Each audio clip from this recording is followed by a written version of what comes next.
Hello everyone, welcome back to Shivapriya daily vlog. ಈ ವಿಡಿಯೋದಲ್ಲಿ ನಾನು ಮಸಾಲ ಅಕ್ಕಿ ರೊಟ್ಟಿನ ಮಾಡೋದನ್ನ ತೋರಿಸ್ತಾ ಇದ್ದೀನಿ. ತುಂಬ ಚೆನ್ನಾಗಿರುತ್ತೆ, ಮಕ್ಳಿಗೂ ಟಿಫನ್ ಬಾಕ್ಸ್ಗೆ ಹಾಕಿ ಕಳಿಸ್ಬೋದು. ಇವಾಗ ಚಳಿ ಇರೋದ್ರಿಂದ ರೊಟ್ಟಿ ತಿನ್ನೋಕ್ಕೆ ತುಂಬ ಇಷ್ಟ ಆಗುತ್ತೆ.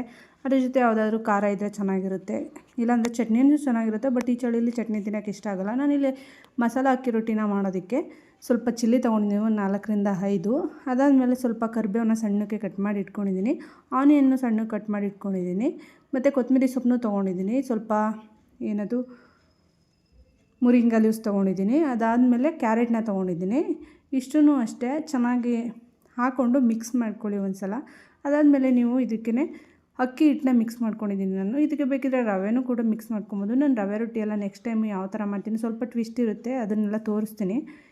ಸ್ವಲ್ಪ ಜೀರಿಗೆನ ಆ್ಯಡ್ ಮಾಡ್ಕೊಂಡಿದ್ದೀನಿ. ಅದಾದಮೇಲೆ ಸ್ವಲ್ಪ ಸಾಲ್ಟನ್ನ ಆ್ಯಡ್ ಮಾಡ್ಕೊಂಡಿದ್ದೀನಿ. ನಾನು ಇದಕ್ಕೆ ಸಾಲ್ಟ್ ಆ್ಯಡ್ ಮಾಡಾದಮೇಲೆ ಅಕ್ಕಿ ಹಿಟ್ಟನ್ನ ಆ್ಯಡ್ ಮಾಡ್ಕೊಂಡಿದ್ದೀನಿ. ಸ್ವಲ್ಪ ಫಸ್ಟು ಎಲ್ಲನೂ ಮಿಕ್ಸ್ ಮಾಡ್ಕೊಂಬಿಡೋಣ. ಫಸ್ಟೇ ನೀರು ಹಾಕ್ಕೊಂಡ್ರೆ ಚೆನ್ನಾಗಿ ಮಿಕ್ಸ್ ಆಗೋಲ್ಲ. ಸ್ವಲ್ಪ ಫಸ್ಟು ಹಿಟ್ಟು ಮತ್ತು ವೆಜಿಟೇಬಲ್ಸ್ ಎಲ್ಲ ಏನು ಹಾಕಿದ್ದೀವಿ, ಸೊಪ್ಪೆಲ್ಲ ಅದನ್ನೆಲ್ಲ ಫಸ್ಟು ಒಂದು ಸಲ ಮಿಕ್ಸ್ ಮಾಡ್ಕೊಳ್ಳೋಣ. ಅದಾದಮೇಲೆ ನೀರನ್ನ ಆ್ಯಡ್ ಮಾಡಿಕೊಂಡು ಯಾವ ಕನ್ಸಿಸ್ಟೆನ್ಸಿಗೆ ಬೇಕೋ ಆ ಕನ್ಸಿಸ್ಟೆನ್ಸಿಗೆ ನಾವು ಮಿಕ್ಸ್ ಮಾಡಿ ಹಿಟ್ಟನ್ನ ರೆಡಿ ಮಾಡಿ ಇಟ್ಕೊಳ್ಳೋಣ.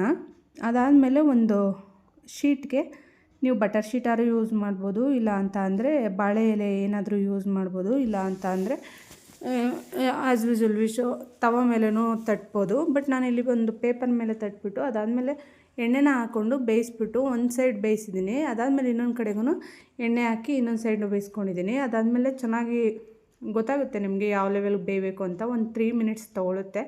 ಇದ್ರ ಜೊತೆಗೆ ನಾನು ಪಾಲಕ್ ಗ್ರೇವಿನ ಮಾಡಿದ್ದೆ. Thank you for watching. Subscribe my channel Shivapriya daily.